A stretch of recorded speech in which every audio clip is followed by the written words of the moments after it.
Chris Marriott ar gig gornel a Danny Davies yno. Mae'r Seintiau ar y blaen wedi cwta 5 munud.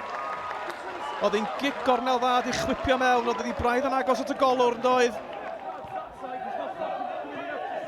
Canarfon yn pwyso, digon o ddynion ymlaen. Y croesiad, Goset ar ei fres. Danny Goset! Na chi gol wych! I ail gol mewn 2 gêm. Oedd hwnna'n ffantastig. Redmond, yr un letraws edrych am Hudson sy'n gry. A McManus yno yn sgorio gyda'i ben glin i roi'r Seintiau newydd yn ôl ar y blaen. 2 gêm, 2 gol gyngrair i Declan McManus. Y cig osod.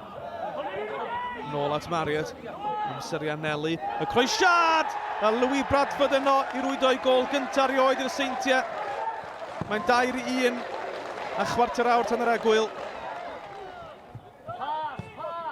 Danny Davies. Mae hwnna'n bas uchelgeisiol. Rob Hughes yno. Nawr te mae Darren Thomas yn glir. Darren Thomas i Gaernarfon! Mae'n 2-2 am y chwarter y gêm ar ôl. Mae'r Cofiami sydd wedi teithio dros y ffin yn synhwyro bod yna sioc ar y cardiau ar neuadd y parc. Jordan Williams yn curo Sean Bradley'n llawer i'r wydd.